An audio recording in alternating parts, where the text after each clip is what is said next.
welcome back to In My Head. I am Sean Marshall, and I'm a kids pastor. And there's a lot of stuff in my head because when you work with kids, you need all the help you can get, and there's a lot of stuff up here. So let's get things started. I thought I would start with some jokes today. Joke number one. You gotta loosen people up, man. You gotta get loose. And so here's some jokes to make you laugh. Ben, you ready for some jokes? Ready for some jokes. Okay. Why did Jordan stay home from the party? How come? He wasn't invited. All right.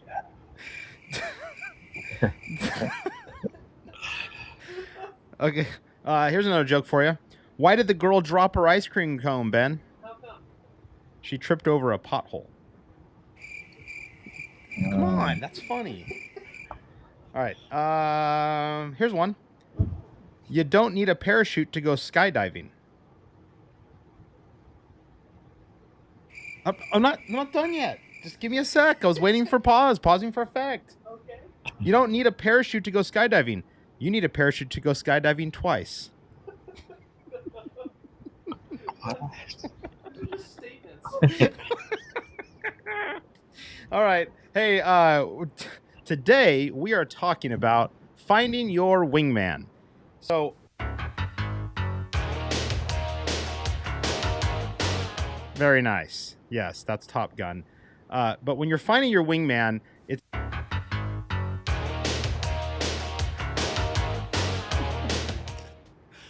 okay. When I'm talking about wingman, I'm not talking.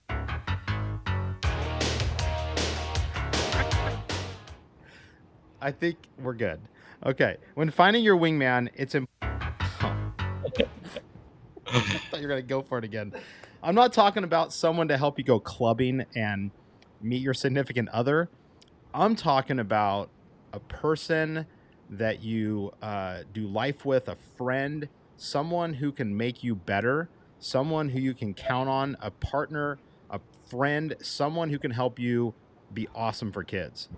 And that person may not be anything like you, but you need this person to be effective in kids ministry. Before we move on to that, I want to play a little game. It's called What's in Sean's Desk Drawer. So I'm going to open up my desk drawer here. I have a whole box of repositional glue sticks. Thank you, Mario Marchese. You need those to do Mario's tricks. I have a roll of red streamer. I have an unopened deck of cards, important. I have a copy of The Amanda Show, Amanda Please. Hey, don't knock it. This right here was the beginning of Drake and Josh. Drake and Josh are beginning of the iCarly show. And if you ask Frank Pereira, iCarly's amazing. And this has a lot of good sketch comedy in it, especially for kids. So, I also have merch. I have some patches, Squirrely Joe's Nut House patches. Stickers. These are the old stickers. We actually have a brand new set of stickers coming out. We're also creating a merch site so you guys can buy t-shirts, hats. Someone said fanny packs. Are those really coming back? I don't know about that. But here's a sticker. It's a vinyl die-cut sticker. Get focused. It's got 20 different characters on there. Why isn't it... Here, can you guys see it better? There we go. It's all blurry. Ben, stop making it blurry. Okay. I also have this in here. It's an unshot confetti cannon. Let's load it with staples and shoot it in my own office. Here's the staples. And let's put them... You guys want to do this? Oh no. Here we go. Oh no. 1, 2, 3. I'm gonna tell the office everything's fine. Ben's going in the office to tell me that it's fine in here. I've completely lost control. All right, today we're talking about finding your wingman. So when I say wingman, I mean friend. I have a story I want to share. We're interviewing Dale McAnulty today. Dale has been my friend in ministry since before when I got started in ministry, Dale was already in kids ministry.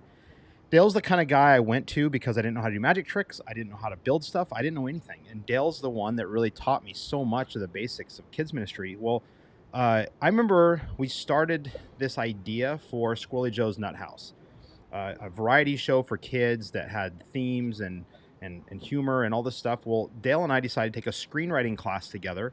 And so we went to the community college, and I went to the screenwriting professor, and I asked him, I said, hey, here's the deal.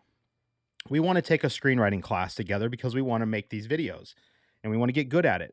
But something you need to know, my friend Dale, not so good at the typey, not so good at computer stuff. So can we take the class together, work on it together? I'll do all the typey, and Dale and I will collaborate, put our brains together, and can we both get the same grade, even if Dale doesn't write one word? And the screenwriting professor said, I love it. You guys work together. That's what production's about. It's about working together. That's what ministry is about, is working together. It's not about you. It's not about your church. It's about the kingdom of God. It's about all of us working together, pooling our talents together, finding the right fit. Because let's face it, you can't be friends with everybody. But you can find, there's a friend out there. I'm still covered in stuff. There's a friend out there that's perfect for you. Well, I want to show you guys. I actually kept from the screenwriting class. This is the treatment that we had to write, and filled with notes, scratched out stuff, and then the actual very first draft. This is the first draft of Squirrely Joe's Nut House pilot episode by Sean Marshall and Dale McAnulty. And it is filled with notes, stuff scratched out, suggestions from the professor, and I'll just read this part. Series of shots. A TV monitor behind a big wooden desk on the stage reveals Professor Ion Smigley, a balding scientist dressed as a chef, and his assistant Fidget, a chrome robot resembling a round flip-top garbage can, are powering on equipment in what seems to be an underground laboratory. Above the desk, Squirrely Joe's hand appears and opens the door of a small birdhouse. Inside, we see Mr. Hootsy, a plastic lawn owl who slams the door back shut. This was dated May 20th, 2007. This was, what year are we in, Ben? 14 years ago. This is 14 years old. We're still in pre-production. We're still building this and writing this. Well, friendship is really important and essential to ministry. If you don't have a friend in ministry, your longevity is really short. You're not going to last that long. You can't do it by yourself. You don't have enough. You're not gifted enough. You're not smart enough. You don't have enough talent. You've got some talent, but you need help. You need a friend's help. So I found this video about kids talking about friendship. I love this. Take a look. So you just pretend to be his friend? Yeah, but I'm actually not. I don't like him, so I'm tricking him. I never say it, because then he's telling me, and he's also... Am I allowed to say a bad word to the camera or no? Yeah. He's also like a sore loser, because you know why? Why? Every time when we played tag last year, whenever I tag him, he says, I quit.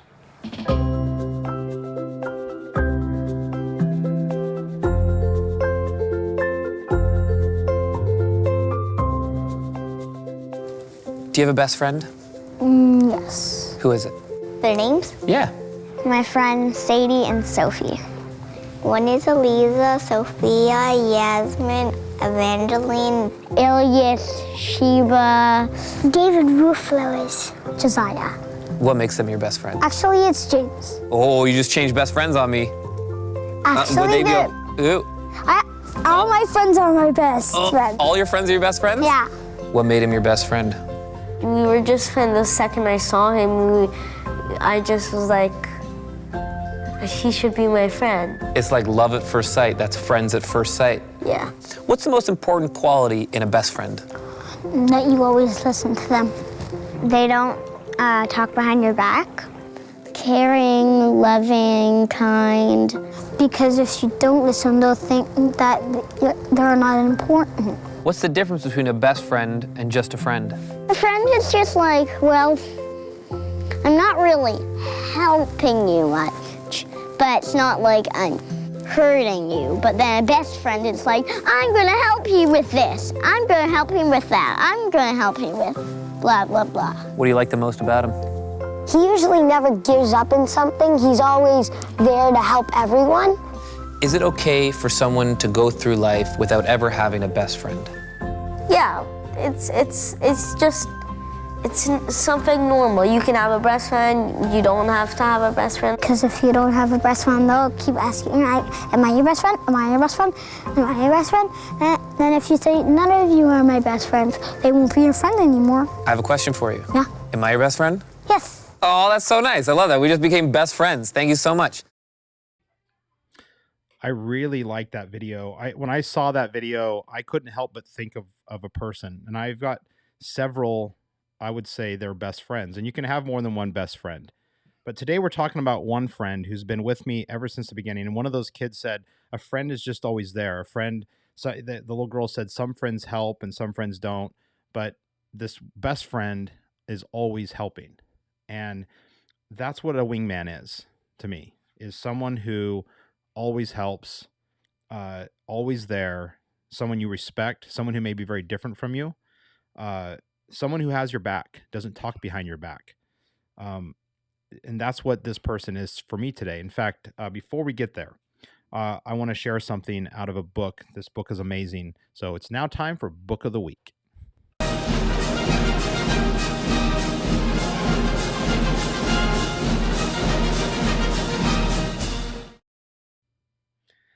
Ben, you said that you had a professional opening to Book of the Week. Like it was going to be like super fancy and classy. There's moving pictures now. All right. Well, that intro, it was amazing. I actually kind of liked it. So great job, Ben. I approve. This book, I'm not done reading yet. I've been following this guy on YouTube. He is amazing. His name is Jordan Peterson, and he wrote a book called 12 Rules for Life. It's a bestseller. One of the rules in this book is when you get up in the morning, make your bed.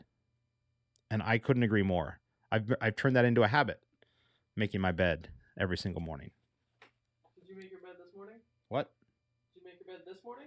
Did I make my bed this morning? Yeah.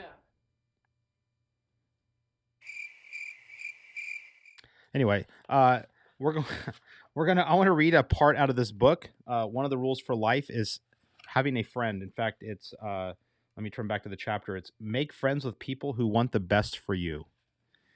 It says, and I need my glasses for this because I'm getting young.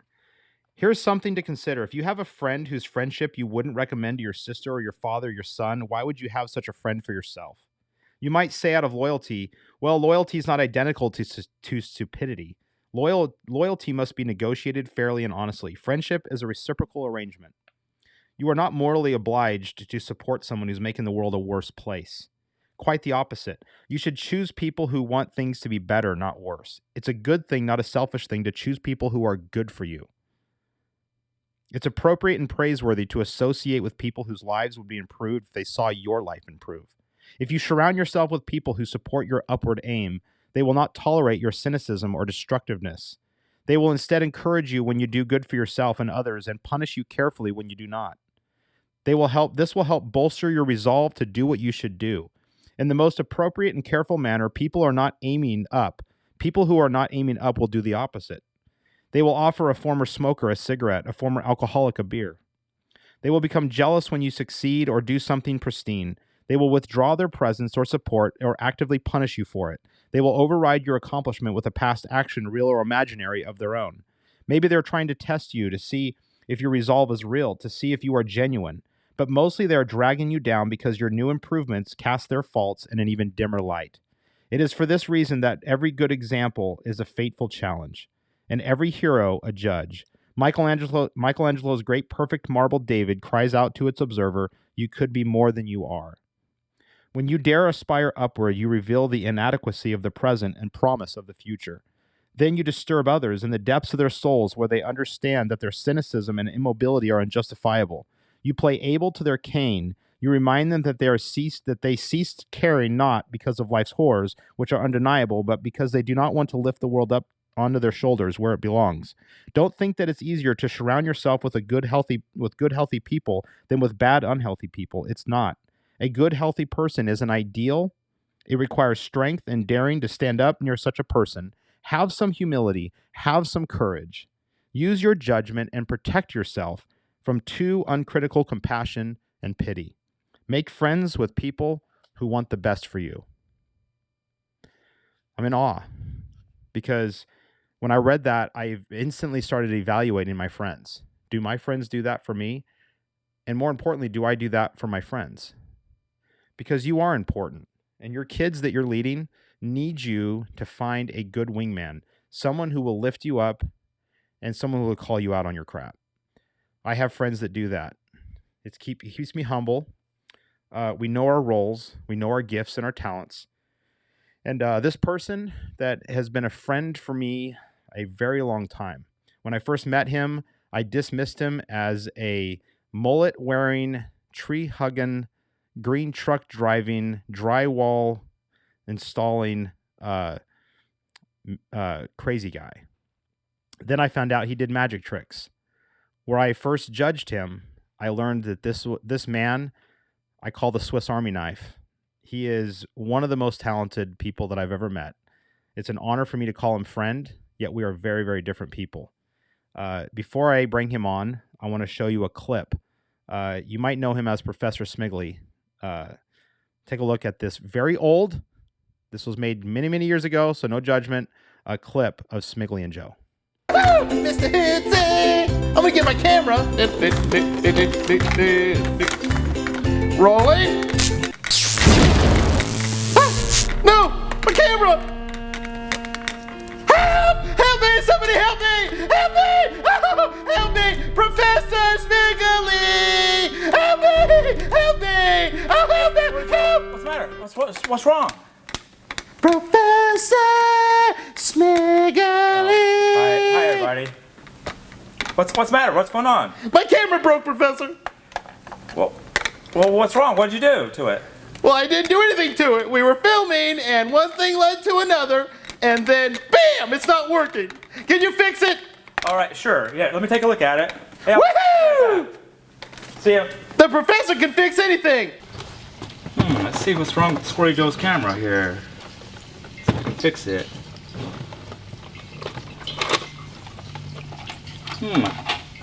I wonder if this is... will show us what happened.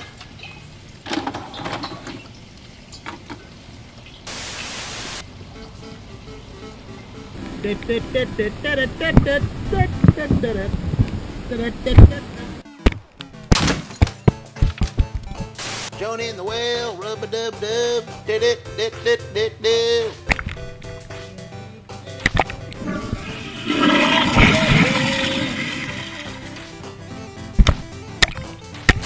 Well, what goes up must come down. Woohoo! Tie my camera to the bumper, did.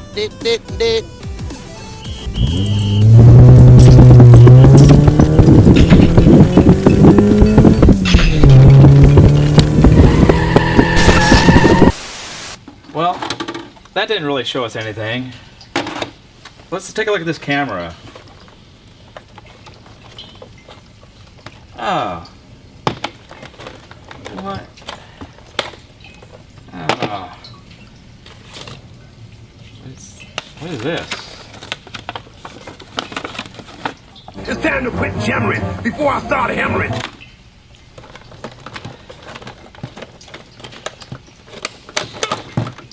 Excuse me. That's why it's broken. Oh. Hey, all fixed.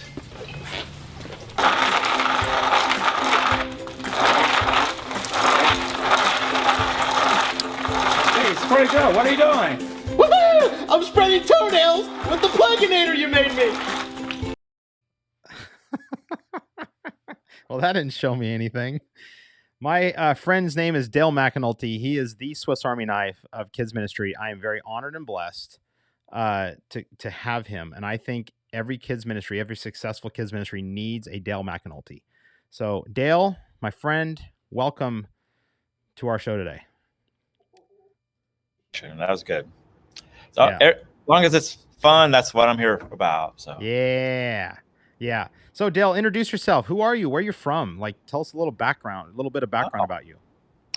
well, I did come from Fresno, Sacramento area, and up then met Sean up in Mount Shasta. I lived up there for a while, but I started kids ministry when I was like 21, and Royal Rangers was a Christian camping program. And from then on, Sunday school, I just loved teaching the kids, and because basically I never grew up. I'm still a big kid. So I kept getting more involved in the children's ministry, and I learned object lessons were very important, and it got the kids' attention. Yes. And doing magic tricks, and eventually I led to the science tricks, and the kids just love it, and that's what I enjoy, making the kids laugh. Yes. You remember being downstairs at the Wheat Assembly of God in the basement with the green carpet? I wish I had a show.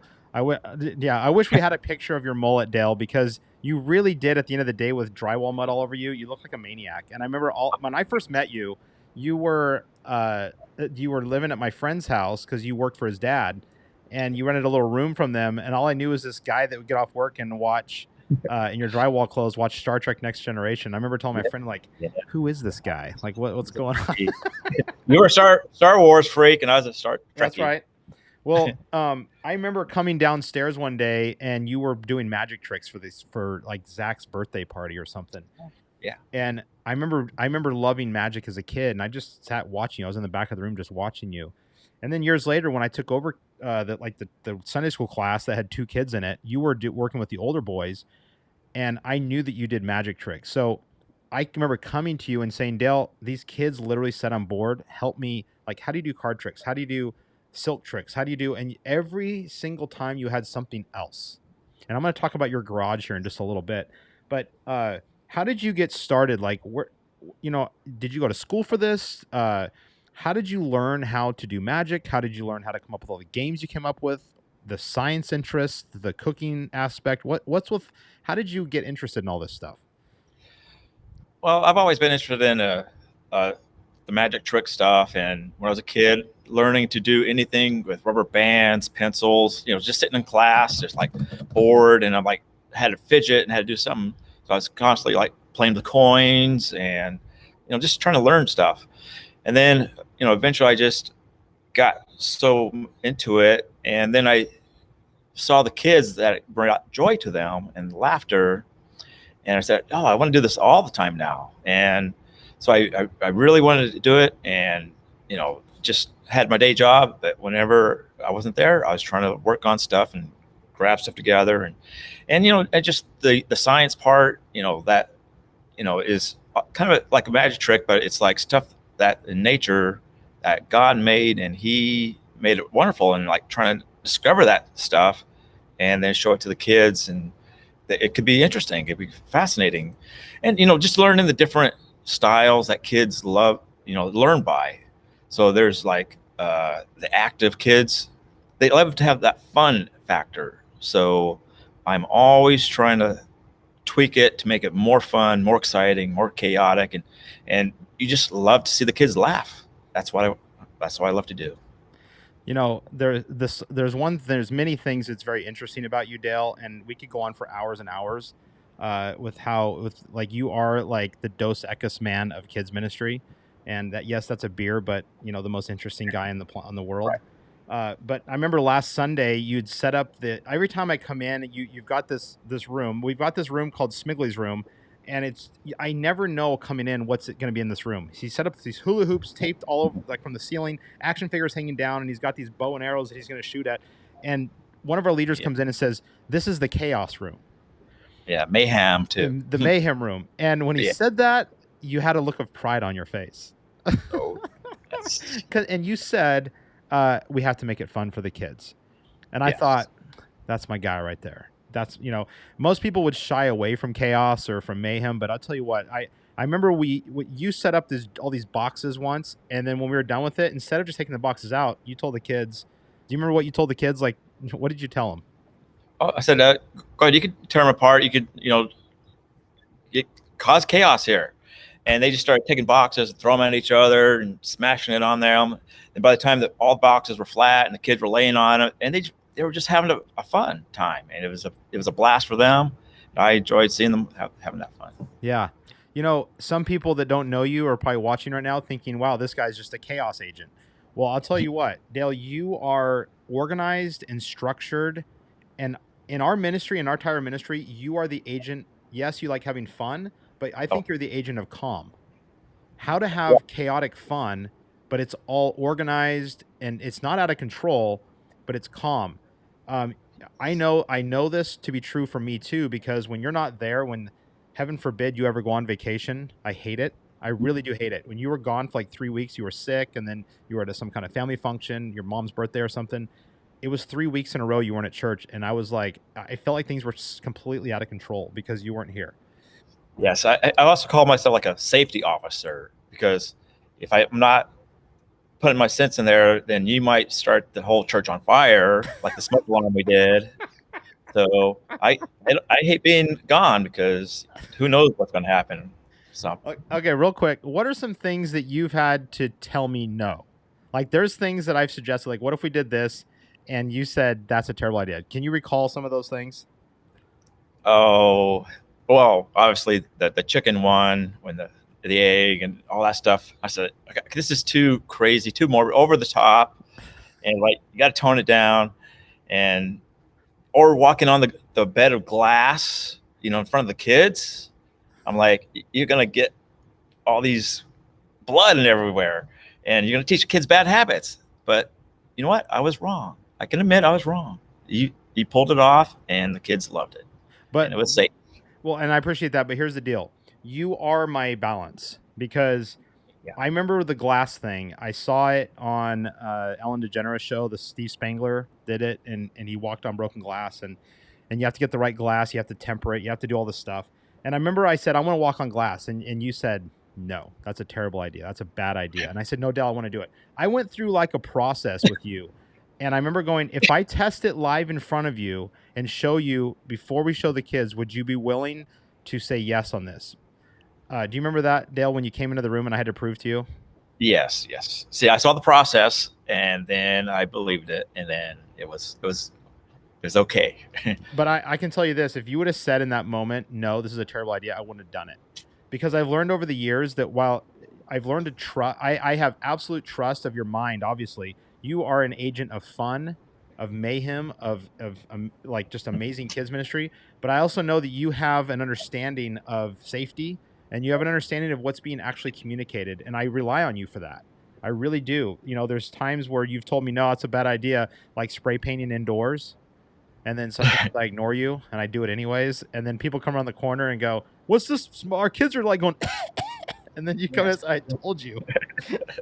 Dale, let's talk about this for a second. We are complete opposites in some ways. Yes. Okay. But we are so good for each other. We have a method called Dale's way and Sean's way. Can you explain that?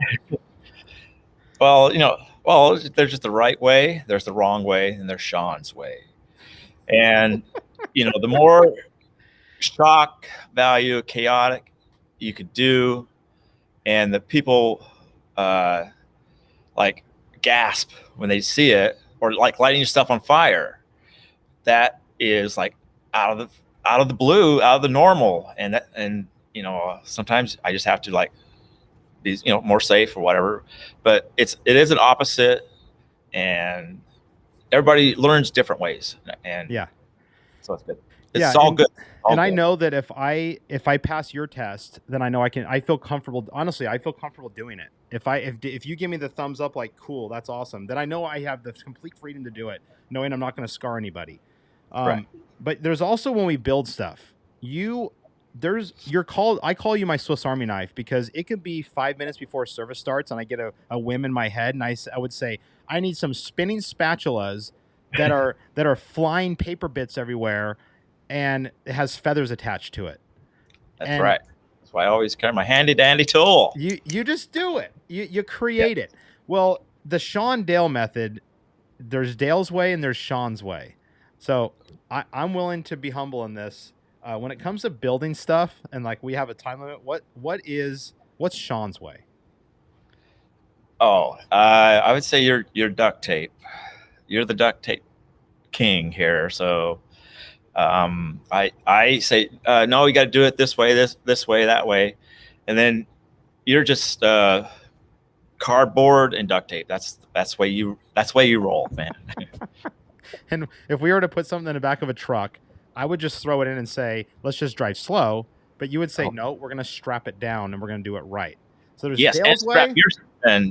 Strap yourself down so you don't go falling out. Yeah. So there's Dale's way, which is the right way. And there's Sean's way, which we'll get it done quick, and we'll hope for the best, but it's not necessarily the right way. Right. But I do believe that everyone needs the opposite. They need that balance because, if you were just like me, I think we would hurt ourselves and we'd probably be out of ministry, out of job. The church would be burned down or something. Right. Insurance. Dale, what are some, I'm going to show a video here in a second because you mentioned the chicken and the egg, and people are probably like, what's he talking about? Before I talk about that though, what are some ways that you have personally enjoyed working side by side, you and me together? Like, what are some things that you have personally enjoyed about this process? Well, building characters. Everybody adds a little bit to the character, and then it develops, and it starts growing, and then you test it, and then eventually it becomes a character. It has depth, it has backstory, and we would have a dream. We want to do all this stuff, and it's rare to find somebody that wants to go through this, and it brings that.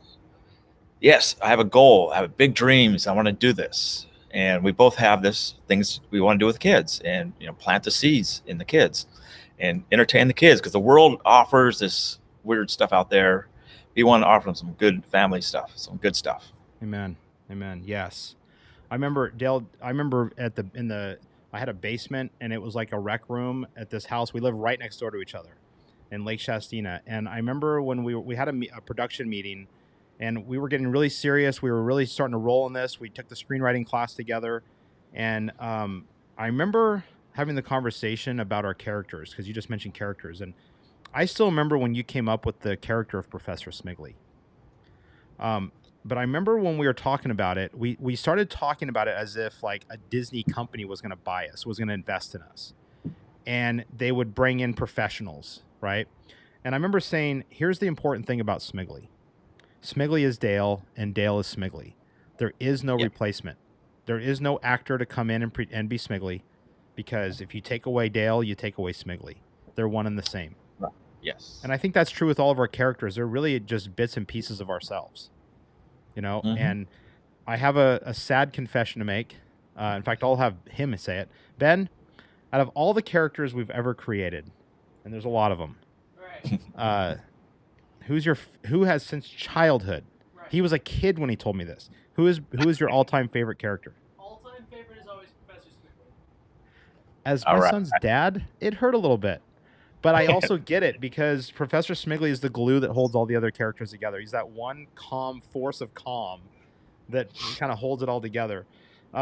I want to go more into that in just a second, but Dale, you mentioned earlier the chicken and the egg thing. We were shooting our Nut House Online episode for Easter, and I had this idea Reporter Harry would have a real chicken, like a cooked rotisserie chicken, and I would wiggle it and it would just like fall apart. And you're like, that's too morbid. We can't show that to kids.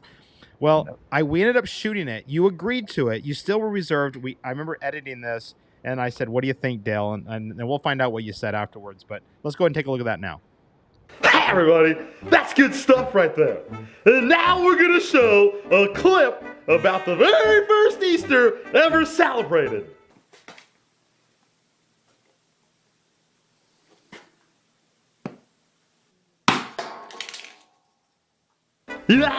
That was really insightful. And speaking of Peter's denial, we have a special guest on the show today. Please welcome the rooster for the story. Welcome to the show, Rooster. Hey, everybody. And now, back to our weatherman in Siberia for an update on the weather.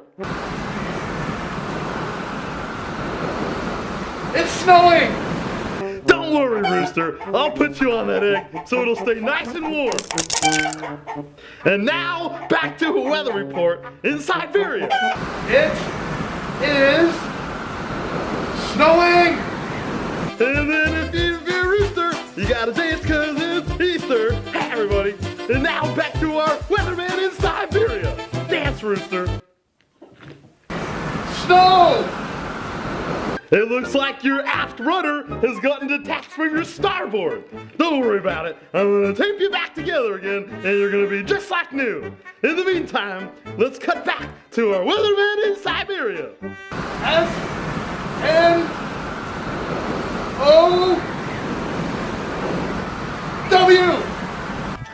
Yeah, I tell you, you gotta get off the table, you pesky dog. All right, I'm gonna pour some glue on there, Mr. Rooster, and then you're gonna be as good as new. You'll be back to cock-a-doodle-dooing and waking up the neighbors. Hey, everybody. Now, in the meantime, let's check back with our weatherman in Siberia.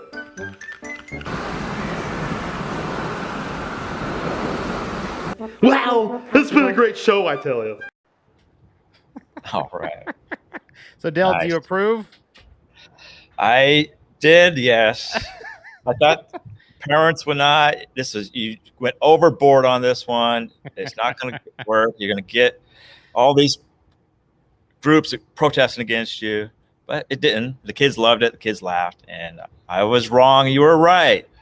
Well, it's not about me being right, my friend. Right. Let me fix my camera here real quick. I got a little too much headroom there. There we go. Troy Hinkle just said, you are who you are on camera and off. You are Dale and you are Smiggly. And I have learned extreme value in listening to you. That was Caleb? Caleb said that. Well, Troy gets the credit for it. I'm just kidding. Good job, Caleb. My other wingman.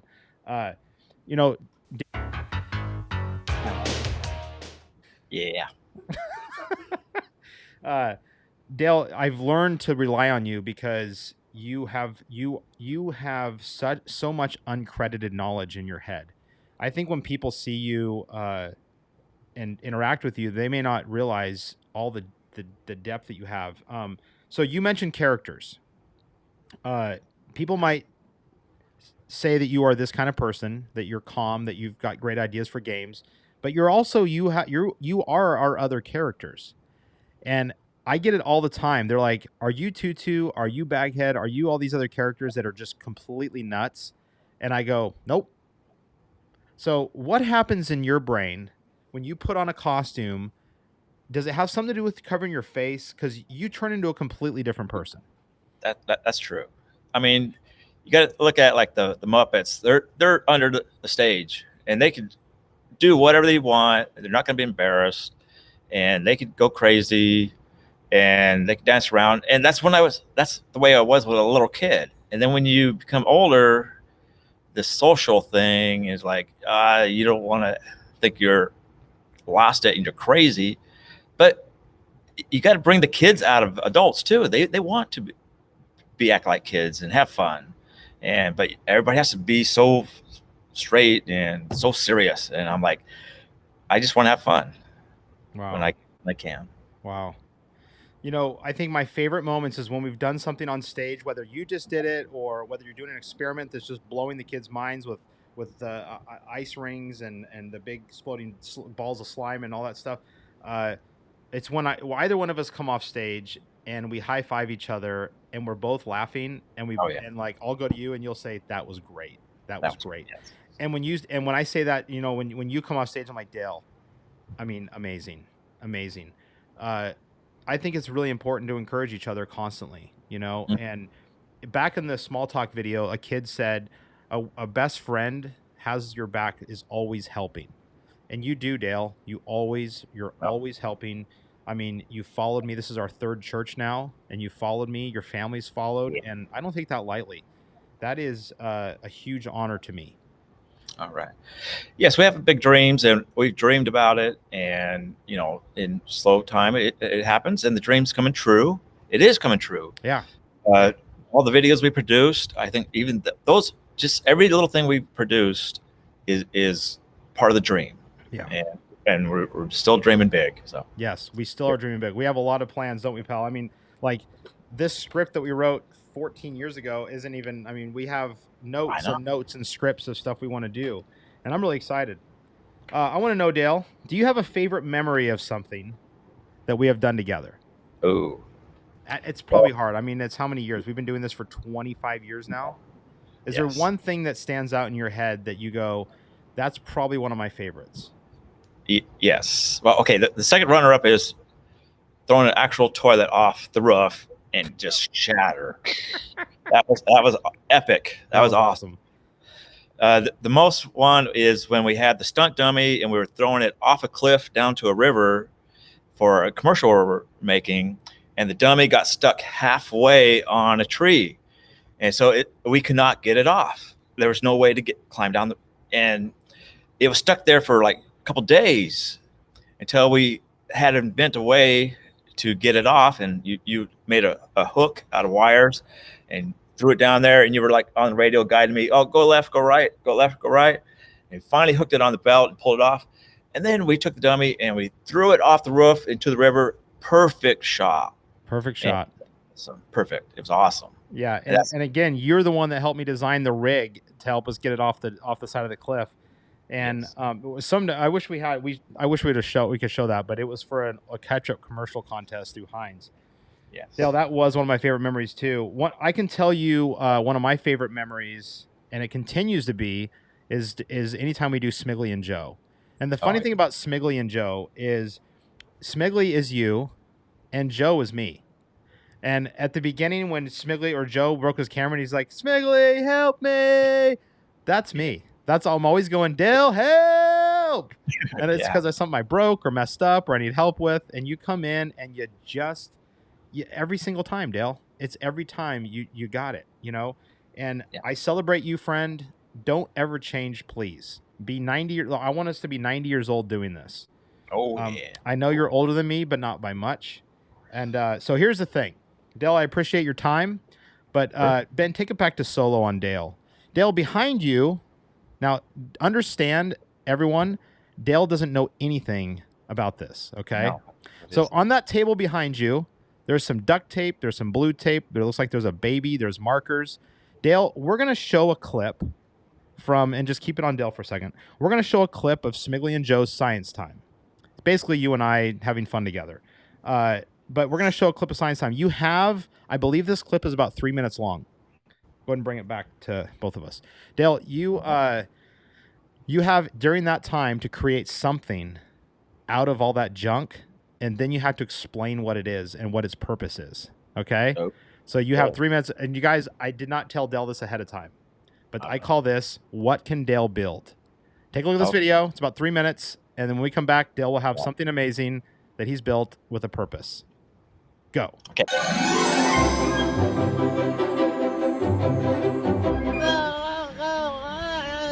Joe, what are you doing? I'm staring at the sun to say, I'm going to look you in the eye, son, and say, thanks for the sun tea. Okay, never stare at the sun, Joe. Never stare at the sun. Hurt your eyes. Okay. All right. Welcome to Science Time. Hi, kids. Yes, we're going to explore the wonders of God's creation.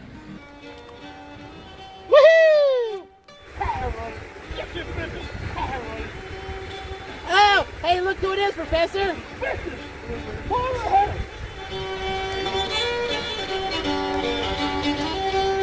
Next, we're going to take some river water. That you can drink. No.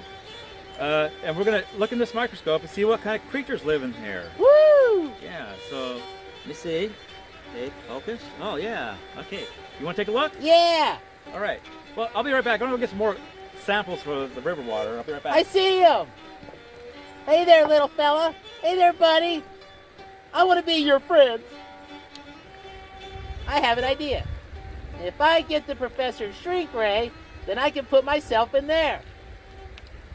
Here it is.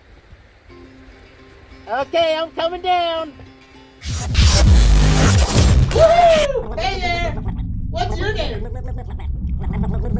I'm Squirrely Joe. I will call you Buddy. Hi, Buddy. Woohoo! You want to come back where I'm from? Hang on. Woohoo! We're back. Oh, hey, Buddy. Buddy came back with me. Welcome to the planet Earth. I'm going to call you Billy. Billy the Buddy. Woohoo! Bye, Billy. Well, Billy's on his own journey now. Hey, it's Squirrely Joe. Oh, hey, Professor. Hey, don't play with that. That's my shrink ray that brings other dimension creatures to our world. So don't play with that. Oh. Can I have it, please? Okay, I wouldn't want that to happen. Okay. Hello. So first of all, before we show Dale, you got a little sneak peek of something that Dale had in his hands. Everything you see, the props, Dale finds this stuff in dumpsters. He puts pieces together and builds all this stuff. And I so love that. I tell Dale, I need a shrink ray. We need a shrink ray for the script, and he'll just make it. It's just awesome. So Dale, I didn't give you 3 minutes. I gave you 2 minutes because in kids ministry, there's never enough time, and I tricked you. Sorry, pal. But let's see what you came up with. What did Dale build? Okay. This is the baby with the stuff on it. So we want to start our kids young, and they you never let your kids play with scissors. That's why you don't let them play with scissors, because they turn out to be juvenile delinquents, and they're just going to cause trouble, and you're going to get arrested. So don't let your kids play with scissors when they're babies. So you're saying that you made an object lesson about kids not being juvenile delinquents because they get chained up and trapped. Yes. When they do things they're not supposed to do. That's right. Don't let your kids babies play with scissors. Ladies and gentlemen, hands off. Dale is my wingman, not yours. Mine.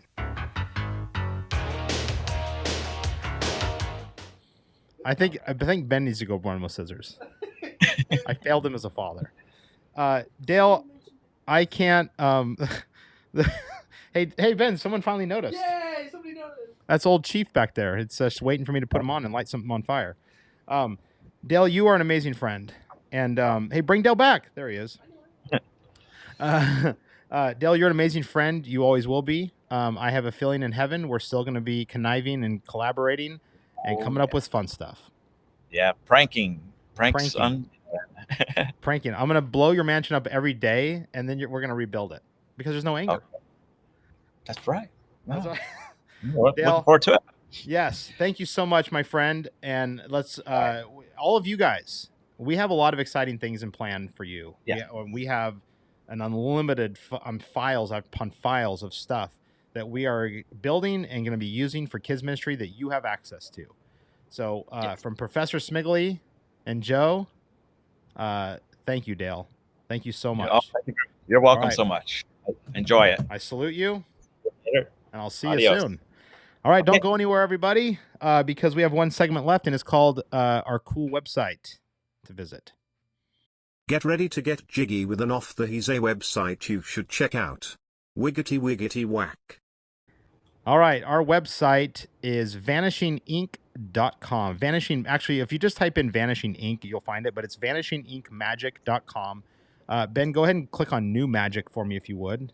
I love this site because they're current. They literally come up with stuff like almost every day there's new stuff, but if you scroll down, go back up, microphone management. Click on that one. Microphone manager, there's videos you can watch. Discover how just one simple change can make you a better performer with this one intuitive lecture, microphone management for magicians. This is a tutorial. So it's not just magic tricks. You can go back to the main page there, Ben. But this is filled with all kinds of tricks, downloads, ebooks, all this stuff. It's a vast resource. The Never Vanishing Silk is a comedy bit. Some of the stuff has a price to it, but can you put a price on kids' faces when they're amazed at something you're teaching? So go to vanishingincmagic.com. This is not sponsored by them, although I wish I could get some free tricks from them for mentioning it. But I do get a lot of my magic supplies here with these guys. As always, don't tell the secrets because it'll ruin your act. I don't know. That was just right off the top of my head, but this is for you guys. So, all right, let's take it back, Ben, so we can close out. Next week, we are talking about the importance of video in your ministry environment. Why is video important? Very close topic to me. Love all of you guys. See you next Tuesday at 2:00 for In My Head. God bless you. See you next time.